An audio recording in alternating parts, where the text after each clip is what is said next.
மகர ராசி அன்பர்களே, மார்ச் மாதம் என்ன பலன் எப்படி இருக்கும் அப்படின்னு பார்க்கும் பொழுது, உங்கள் ராசி அதிபதியாக இருக்கக்கூடிய சனி பகவான் 3ஆம் இடத்துல, அதாவது முயற்சி ஸ்தானம், தைரிய வீரியத்தை கொடுக்கக்கூடிய இடத்துல போய் உட்கார்ந்துருக்கிறது ஒரு நல்ல அமைப்பு. அது யாரோட சேர்ந்திருக்காருன்னா சுக்கிரனோட சேர்ந்திருக்கிறது கூடுதல் பலம் இந்த மாதம். சுக்கிரனுங்கிறது யாருன்னா இந்த மகரத்துக்கு ராஜ யோகத்தை தரக்கூடிய ஒரு கிரகம்னா அது சுக்கிரன் தான் சொல்லணும்.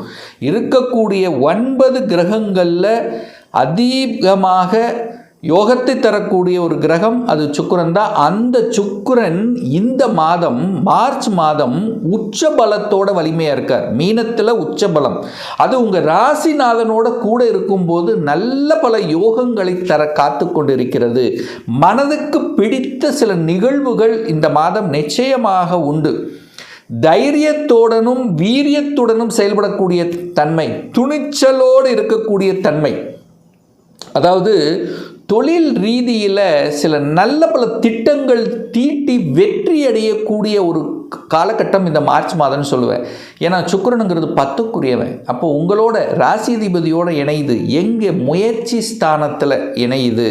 அப்போது நிச்சயமாக உங்கள் முயற்சியால், உங்களுடைய தனி திறமையால் தொழில் ரீதியில் நல்ல பல அனுகூலங்கள், நல்ல பல ஸ்ட்ராட்டஜி பிளான் வகுத்து திறம்பட செய்யக்கூடிய, அதனால் லாபத்தை அனுபவிக்கக்கூடிய, அதன் மூலமாக உங்களுக்கு ஒரு பெயர் புகழ் கிடைக்கக்கூடிய, ஒரு கீர்த்தி கொடுக்கக்கூடிய ஒரு அமைப்புங்கிறது இந்த காலகட்டம் சிறப்பு பெறுகிறது.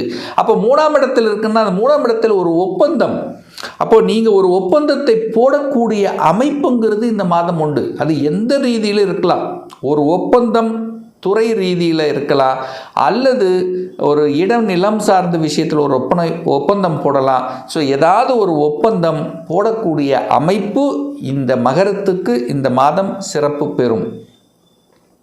அதே சமயத்தில் டிராவல் உண்டு.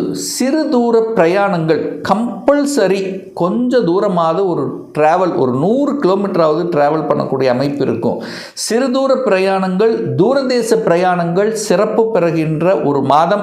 அந்த பிரயாணங்கள் மூலமாக உங்களுக்கு தொழிலுக்கோ அல்லது வேலை ரீதியிலையோ நல்ல பல மேன்மைகள் கொடுக்கக்கூடிய ஒரு அமைப்பு இந்த மாதம் சிறப்பு பெறுகிறது. வியாபாரம் நல்லா இருக்கும். வியாபார மதிநுட்பம் சூப்பராக இருக்கும். புதன் 2ஆம் இடத்தில் இருக்கனால நல்ல பேச்சு திறமை, அழகாக அற்புதமாக எந்த இடத்தில் எதை பேசணும், எதை பேசினா நம்ம காரியம் வெற்றி பெறணும். ஸோ அந்த மாதிரியான மதிநுட்பத்துடன் செயல்படக்கூடிய ஒரு காலகட்டம் இந்த மகரத்துக்கு. சார் குடும்பம் எப்படி இருக்க போகுது? குரு நேரம் 2ஆம் இடத்தை பார்க்குறார். காலச்சக்கரத்தினுடைய 9ஆம் அதிபதி குரு. எப்படி இருந்தாலும் சரி, குரு எங்கே பார்த்தாலும் சரி அந்த இடத்தை வளர்ப்பார். அப்போ குரு இந்த மார்ச் 11ஆம் தேதி வக்ர நிவர்த்தி அடைந்து நேராக 2ஆம் இடத்தை பார்க்கும் பொழுது அந்த 2ஆம் இடத்தை அதை வளர்க்கப் போகிறார்.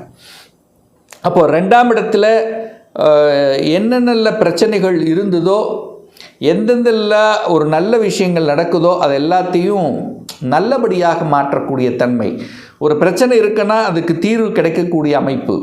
பெரியவர்களினுடைய, அதாவது பெரிய மனிதர்களினுடைய துணையோட குடும்பத்தில் இருக்கக்கூடிய பிரச்சனைகளை தீர்ப்பதற்கு உங்கள் பேச்சால், உங்கள் அறிவால் இந்த காலகட்டம் சிறப்பு பெறும். நெகட்டிவ் விஷயத்துக்குள்ளே மட்டும் போயிடக்கூடாது. ஏன்னா டக்குன்னு கோபம் வரும். மிகப்பெரிய ஒரு பலகீனம் இந்த மார்ச் மாதம் மகரத்துக்குன்னா கோபம், ஆக்ரோஷம் வெளிப்படுத்தும். ஏன்னா சூரியன் செவ்வாய் இந்த 2 உஷ்ண கிரகங்கள், சூரியன்னா 8ஆம் அதிபதி, செவ்வாய் அங்கே இணையுது, கோபம் ஆக்ரோஷத்துக்கு அதிபதி. அது 2 சேரும்போது என்னாகும், டப்புன்னு கோபம் வரும். முதலில் பேசிவிடுவீர்கள், அவசரப்பட்டு ஆக்ரோஷப்பட்டு பேசிவிடுவீர்கள். அதற்கப்புறம் அந்த குருவின் பார்வையால் சமப்படுத்தப்படுவீர்கள். அப்போ நிதானம், பொறுமை என்பது ரொம்ப முக்கியம் மகரத்துக்கு. அதே சமயத்தில் அங்கே ராகு இருக்குது, ஒரு பாம்பு கிரகம் இருக்குது. இப்போ உங்கள் குடும்ப விஷயத்தை மற்றவர்களுக்கு தெரியப்படுத்தக்கூடாது. உங்கள் ரகசியங்களை, உங்கள் குடும்ப ரகசியங்களை மற்றவர்களுக்கு வெளிப்படுத்தக்கூடாது. அதாவது அங்கே ராகு இருக்கும்போது, அங்கே ஒரு ராகுங்கிறது ஒரு பாம்பு. அப்போது வீட்டில் ஒரு பாம்பு இருந்தால் ஒரு பயம் இருக்குமோ அந்த மாதிரி தான். நீங்கள் உங்கள் குடும்ப விஷயத்தை மற்றவர்களுக்கு பகிர வேண்டாம், மற்றவர்களுடைய குடும்ப விஷயத்தை எடுத்து நீங்கள் போட்டுக்க வேண்டாம். அப்போது குடும்பத்தில் ரகசியங்களை பேணி காப்பணும். உங்கள் குடும்ப விஷயத்தை மற்றவருக்கு சொன்னீர்கள் என்றால் அதை பெருசுப்படுத்தி விட்டுருவாங்க. அப்போ உங்களுக்குள்ள பிரச்சனைகள் அதிகரிக்கும் அப்படிங்கிறது தான் அர்த்தம். ரைட் சார், ஒரு வீடு, வண்டி, வாகனம் வாங்குவதற்கு இந்த காலகட்டம் உகந்ததாக இருக்குமா? 4ஆம் இடத்தை பார்க்கணும். 4ஆம் அதிபதி யார்? செவ்வாய். எங்கே இருக்கார்? 2ஆம் இடத்துல இருக்கார். குருவின் பார்வையில் இருக்குது. ரைட்டு.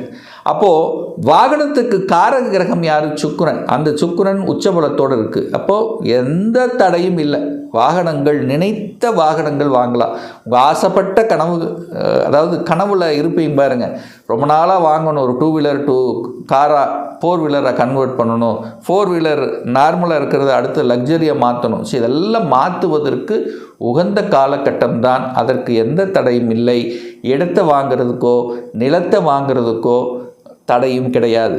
ஒரு வீட்டை, கட்டின வீட்டை வாங்குவதற்கு, விலைக்கு வாங்குறதுக்கு எந்த பிரச்சனையும் இல்லை. ஆனால் ஒன்று புதனோட ராகு சேர்ந்துருக்கு. அந்த ராகு சேரும்போது இந்த எழுத்து, டாக்குமெண்ட்டு, ஏதாவது வில்லங்கம் இருக்கா அப்படிங்கிறத மட்டும் 100% செக் பண்ணணுங்கிறத மைண்டில் வச்சுக்கோங்க. கடன் கிடைக்குமா? குரு 6ஆம் இடத்துல இருக்கார். ஈஸியாக கடன் கிடைக்கும். கடன் கேட்ட இடத்துல கிடைக்கும், வங்கியில் கிடைக்கும். ஸோ இந்த மாதிரி கடன் கிடைக்கும். ஆனால் கடன் தன்னுடைய கெப்பாசிட்டிக்கு மேலே போகாமல் பார்த்து கொள்வது நல்லது. திருமணம், சுப காரியங்கள் எப்படி சார் இருக்கும்? இப்போ ஆரம்பிக்கலாம். திருமணத்துக்கு தடை இல்லை. குரு பார்க்குற 2ஆம் இடத்துல பார்க்குறார். 2ஆம் அதிபதி 3ஆம் இடத்துல இருக்குது. இந்த மார்ச், ஏப்ரல் மாதத்துக்கு அப்புறம் குரு பயிற்சி நடக்கும். குரு 7ஆம் இடத்துக்கு வந்துடுவார். அப்போ தாராளமாக இந்த மகரத்துக்கு திருமணத்துக்கான அத்தனை முயற்சிகளும் எடுக்கலாம். சக்ஸஸ் கொடுக்கக்கூடிய நிகழ்வு தான் இருக்கிறது. சார், வேலை கிடைக்குமா? வேலை போயிடுச்சு, போன மாதம் போயிடுச்சு, அல்லது 2 மாதம் வரைக்கும் வேலையில் ஏதாவது நிலைத்தன்மை இல்லை, தேடிட்டு இருக்கேன். இப்போ இந்த மாதம் எனக்கு வேலை கிடைப்பதற்கான அறிகுறி இருக்கா? 100% உங்கள் முயற்சியால் உண்டு. ஏன்னா 10ஆம் அதிபதி உச்சம். அப்போ 10ஆம் அதிபதி வலிமை பெறுது. அப்போ உங்களுக்கு வேலை கிடைச்சே ஆகணுமே. குரு என்கின்ற கிரகம் 2ஆம் இடத்தை பார்க்குது. அப்போ உங்களுக்கு பணம் வீட்டுக்கு, குடும்பத்துக்கு கொண்டு வரணுமே.